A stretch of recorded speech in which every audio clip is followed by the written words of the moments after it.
Good morning student, मैं Shashi Maurya sunshine senior secondary school Jakhaniya Ghazipur से online teaching में आपका स्वागत है। आज मैं आपको हिंदी कक्षा 8 हिंदी के पाठ 3 गान युद्ध पढ़ाने जा रही हूँ, जिसे आप ध्यानपूर्वक समझेंगे।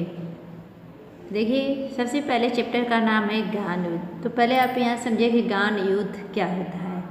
गान मतलब गाने, युद्ध मतलब युद्ध, गाने का युद्ध, गाने का युद्ध। अब इसमें देखिए, इस पाठ में आपको निष्कर्ष रूप में क्या बताया गया उसको पहले मैं समझा देती हूँ, इसके बाद मैं पढ़ाना प्रारंभ करती हूँ, ठीक है। तो ध्यानपूर्वक सुनिए। प्रस्तुत पाठ में सुदर्शन जी ने, सुदर्शन जी कौन है? इस पाठ के लेखक हैं। गान युद्ध पाठ के लेखक कौन है? सुदर्शन जी। सुदर्शन जी ने तानसेन और बैजू बावरा के बीच हुए गायन मुकाबले का सुंदर चित्रण किया है। तानसेन और बैजू बावरा के बीच गाने का मुकाबला हुआ था, जिसका इन्होंने सुंदर चित्रण किया है। तानसेन अकबर के प्रमुख गायक थे। तानसेन कौन थे? अकबर के प्रमुख गायक थे और उसके चहेते भी, अर्थात अकबर उनको बहुत ही चाहते थे, अर्थात पसंद करते थे। उनके अभिमान को बैजू बावरा ने न केवल तोड़ा, अपितु गायकों के आगरा की सीमाओं में प्रवेश करने पर लगी रोक को हटवा दिया। यहाँ पर देखिए, तानसेन को बहुत ही अभिमान था, घमंड था अपने गाने पर। उन्होंने एक नियम लगाया था कि आगरा सीमा के अंदर जो गाने के युद्ध में हमसे हार जाएगा वह नहीं आएगा और उसकी मृत्यु कर दी जाएगी। तो बैजू बावरा ने इनके इस घमंड को बल्कि तोड़ा ही नहीं, बल्कि ये जो उस आगरा की सीमा के अंदर जो नियम लागू किया गया था उसको हटवाया भी। किस प्रकार हटाया? चलिए इसको पढ़ते हैं तो आपको ज्ञात होगा कि बैजू बावरा तानसेन के अभिमान को कैसे हटाया और सीमा में प्रवेश करने वाले पर जो दोषारोपण था उसको उन्होंने कैसे हटाया। ठीक, तो चलिए सबसे पहले हम प्रारंभ करते हैं। सवेरे का समय था। 12 घंटों के लगातार संग्राम के बाद प्रकाश ने अंधकार पर विजय प्राप्त की थी। देखिए, इस आनंद में बाग के फूल झूम रहे थे और पक्षीगण मधुर संगीत में मस्त थे। वृक्षों की शाखाएं सुगंधित पवन में खेल रही थी और पत्ते हर्ष से तालियां बजा रहे थे। प्रकाश का राज्य था और सर्वत्र आनंद की वर्षा हो रही थी। देखिए, सुबह सुबह का समय था। 12 घंटों से लगातार संग्राम के बाद प्रकाश ने अंधकार पर विजय प्राप्त किया था। यहाँ पर बताया जा रहा है कि सुबह का समय था जहाँ पर 12 घंटों से लगातार यानी ज्ञान युद्ध का संग्राम हो रहा था। उस समय इस आनंद में क्या था, यानी बाग के जो फूल थे झूम रहे थे, पक्षीगण बहुत ही अब मस्त थे, अब मुक्त थे। अब वृक्षों की शाखाएं बहुत सुगंधित पवन धीरे धीरे यानी हवा बह रही थी। पत्ते हर्ष से ऐसा लग रहा था कि पत्ते दो पत्ते एक साथ टकरा रहे थे, तो मानो ऐसा लग रहा था कि वो हर्ष से ताली बजा रहे हैं और प्रकाश का राज्य था और सर्वत्र आनंद की वर्षा हो रही थी। इस प्रकार राज्य में आनंद ही आनंद था। तो उसी समय देखिए, इतने में साधुओं की एक मंडली नगर के अंदर पधारी। वे स्वतंत्र प्रकृति के ईश्वर के भक्त थे और हरि भजन में तल्लीन होकर संसार का परित्याग कर चुके थे। तो जब वहाँ पर ये सब हर्ष का माहौल था आगरा सीमा के अंतर्गत, तो उसी समय साधुओं के एक मंडली उसी आगरा सीमा के अंदर प्रवेश कर दी, पधारी मतलब प्रवेश की। और वे जो साधु लोग थे वो बहुत ही सज्जन प्रकृति यानी ईश्वर भक्त थे, अर्थात वह हरि भजन में यानी भगवान के भजन में हमेशा लीन मतलब मुक्त रहा करते थे। परित्याग यानी सब कुछ संसार का मोह माया ये सब क्या किए थे? परित्याग कर दिए थे, छोड़ दिए थे। और उनके सुर ताल की क्या परवाह थी, और उनकी आवाज़ यानी सुर ताल यानी एक साथ गा रहे थे, तो उनकी कोई क्या जवाब दे सकता है। अब देखिए, कोई सुर ऊपर चढ़ाता था, कोई मुंह से गुनगुनाता था। ये ये अपने राग में मग्न थे। उसमें से जो साधु लोग थे तो कुछ लोग सुर को गा रहे थे तो कुछ उनके सुर को ऊपर चढ़ा रहे थे, तो कोई अपने मुंह में धीरे धीरे गुनगुना रहा था। यहाँ तक कि वह अपने सभी अपने अपने राग में क्या थे, मग्न थे, मुग्ध थे, प्रसन्न थे कि सिपाहियों ने आकर घेरा डाल दिया और हथकड़ियाँ पहनाकर उन्हें अकबर के दरबार में ले चले। कि इतने में अकबर के जो दरबार के सिपाही थे उन्हें क्या घेरा डाल दिया, इन्हें चारों तरफ से उन्हें घेर लिया और हथकड़ियाँ पहनाकर अकबर के दरबार में ले गए। अकबर मुगल बादशाह थे। अकबर कौन थे? मुगल बादशाह थे। उनके प्रसिद्ध गवे तानसेन ने यह शर्त रखी थी कि जो मनुष्य गान विद्या में मेरी बराबरी न कर सके वह आगरा सीमा के अंदर न गाए। अब देखिए, अब उनके प्रसिद्ध गवैया जो गाने वाले थे तानसेन थे, और उन्होंने यह शर्त रखी थी कि जो मनुष्य ज्ञान विद्या में यानी गाने के विद्या में मेरी बराबरी न कर सकेगा वह आगरा की सीमा के अंदर न आए। और यदि उसने ऐसा किया तो उसे मृत्युदंड का पात्र समझा जाएगा। यदि वह गाने नहीं जानता है और फिर भी वो आगरा की सीमा के अंदर आता है तो उसे मृत्युदंड दिया जाएगा। यह शर्त किसकी थी? तानसेन की शर्त थी। किसके सामने शर्त रखी गई थी? अकबर मुगल बादशाह के। बेचारे बनवासी साधुओं को पता नहीं था, लेकिन जो बनवासी थे, साधु थे, उन्हें ये सब शर्त का पता नहीं था। परंतु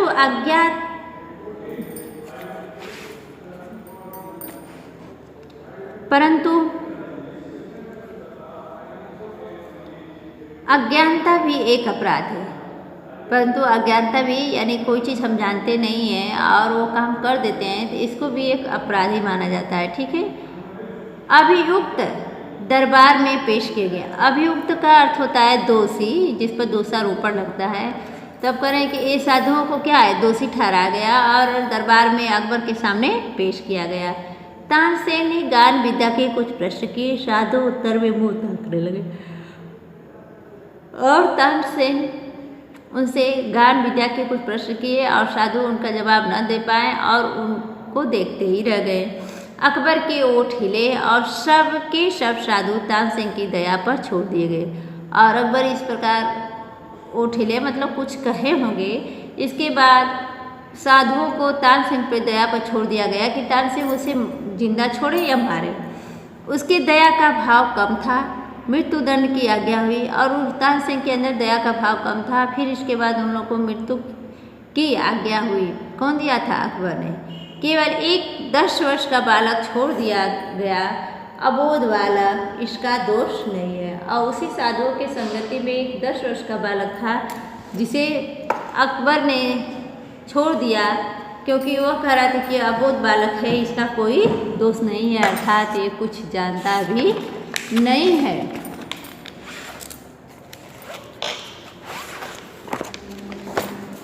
आगे देखिए।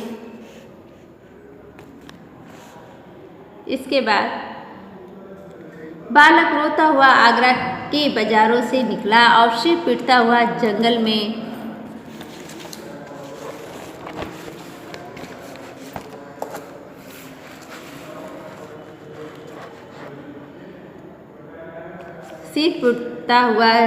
में जाकर अपनी कुटिया में लेटकर तड़पने लगा। इस प्रकार जब बालक को छोड़ दिया गया तो बालक रोता हुआ आगरा के बाजारों से निकला और सिर पीटता हुआ जंगल में उसकी कुटिया थी जहाँ पर वो लेटकर तड़पने लगा, अर्थात रोने लगा, चिल्लाने लगा, बिलखने लगा। बाबा तू कहाँ है? क्योंकि साधुओं की संगति में उसके पिता भी थे और उसकी भी मौत कर दी गई थी। अब कौन मुझे प्यार करेगा? कौन मुझे भक्ति का मार्ग बताएगा? मेरे बाबा को छीन लिया और मुझे इस अथाह संसार में अनाथ बनाकर छोड़ दिया। वह तड़पने लगा, अर्थात तो रोकर बिलख कर कह रहा था कि बाबा तू कहाँ है? अब मुझे कौन प्यार करेगा और मुझे भक्ति का मार्ग यानी सही रास्ता कौन दिखाएगा? मेरे बाबा को मुझसे छीन लिया गया और मुझे इस भरे संसार में अनाथ छोड़ दिया गया। तो अब देखिए, अब मेरा कौन पालन पोषण करेगा और घोर संकटों से रक्षा करेगा? अब वो अपने ही रो रहा है, अपने ही कह रहा है, स्वयं से कह रहा है कि अब मेरा पालन पोषण कौन करेगा और इस घोर संकटों से हमारी रक्षा कौन करेगा? इन्हीं विचारों में डूबा हुआ बालक देर तक रोता रहा। ऐसा सोचकर वह बालक बहुत देर तक रोता रहा। इतने में खड़ाऊ पहने एक हाथ में बाला लिए हुए राम राम जपते हुए बाबा शंकरानंद कुटिया के अंदर आए और कहने लगे कि इतने में ही खड़ाऊ पहने हुए हाथ में माला लिए हुए राम राम जपते हुए शंकरानंद कुटिया के अंदर आ गए और बैजू बाबा से करने लगे। क्या करने लगे? बैजू बेटा अशांत मत हो, यानी बैजू बेटा शांत मत हो, यानी अशांत मतलब घबराओ मत। बैजू घबरा कर उठा और महात्मा के चरणों से लिपट गया। और इस प्रकार उनकी बातों को सुनकर बैजू क्या है, घबरा कर उठ गया और उनके चरणों में लिपट गया, यानी उनका पैर पकड़ लिया और क्या कहने लगा? बिलख बिलख कर रोते हुए बैजू ने कहा, महाराज मेरे साथ अनर्थ हुआ है, मुझ पर वज्र गिरा है। अब वो कह रहे हैं शंकराचार्य से बैजू कराए कि महाराज मेरे साथ अनर्थ हुआ है और मुझ पर वज्र यानी बहुत ही कठोर वज्र गिरा है। शंकराचार्य बोले शांति शांति। बैजू रोते हुए बोला, महाराज तानसेन ने मुझे तबाह कर दिया। इस प्रकार जब बैजू शंकराचार्य से कहने लगा कि मेरे साथ अनर्थ हुआ है, मुझ पर बहुत बड़ा वज्र गिरा है, कठोर समय आया है, तो शंकराचार्य से शांति शांति कहते हैं। इसके बाद बैजू रोते हुए बोलता है कि महाराज तानसेन ने मुझे क्या किया? तबाह कर दिया, बर्बाद कर दिया। शंकराचार्य ने कहा शांति शांति। फिर इसके बाद शंकराचार्य फिर बोलते हैं शांति शांति। बैजू ने चरणों से लिपट कर कहा, गुरुवर शांति जा चुकी है, अब मुझे प्रतिहिंसा की इच्छा है, प्रतिकार की आकांक्षा है। इसके बाद बैजू शंकराचार्य की बातों को सुनकर शांति शांति शब्द सुनकर कहने लगते हैं कि गुरुवर हमारे अंदर जो भी शांति थी वो सब क्या है? जा चुकी है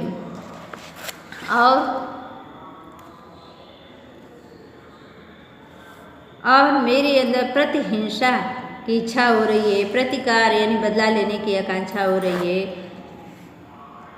शंकराचार्य ने बैजू को उठाकर हृदय से लगाया और कहा, तुझे वह शस्त्र दूंगा जिससे तू अपने पिता की मृत्यु का बदला ले सके। अब शंकराचार्य बैजू को उठाकर हृदय से लगाते हैं और बोलते हैं कि मैं तुझे एक ऐसा शस्त्र दूंगा जिससे तू अपने पिता की मृत्यु का बदला ले सकेगा। बैजू उछल पड़ा और बोला, कहाँ है वो शस्त्र? इस प्रकार बैजू क्या उछल पड़ा और बोला, कहाँ है वो शस्त्र? शंकराचार्य ने कहा उसके लिए 12 वर्ष की तपस्या करनी होगी। तब शंकराचार्य ने बैजू से कहा कि वह शस्त्र पाने के लिए तुम्हें 12 वर्ष तक तपस्या करनी होगी। बैजू ने कहा, मैं इस समय गुस्से से पागल हो रहा हूँ। 12 वर्ष क्या, मैं जीवन भर विपत्तियाँ उठाऊँगा, कष्ट सहूँगा, भक्ति करूँगा, तप करूँगा। इसके बाद बैजू गुस्से से बोलने लगा कि 12 वर्ष क्या, मैं पूरे जीवन भर कष्ट उठाऊँगा, भक्ति करूँगा, तप करूँगा, परंतु वह शस्त्र यानी जो शंकराचार्य उसे शस्त्र देने के लिए कहे थे वह शस्त्र मुझे अवश्य चाहिए जिसमें प्रतिहिंसा अग्नि शांत हो जाए, जिससे हमारे अंदर का जो बदले के भाव है, प्रतिहिंसा यानी दूसरे के प्रति बदले का जो भाव है वह अग्नि क्या हो जाए? शांत हो जाए। क्या 12 वर्ष के बाद वह मिल जाएगा? फिर वो करा कि गुरुवर क्या मेरे तप करने से वो 12 वर्ष के बाद मिल जाएगा?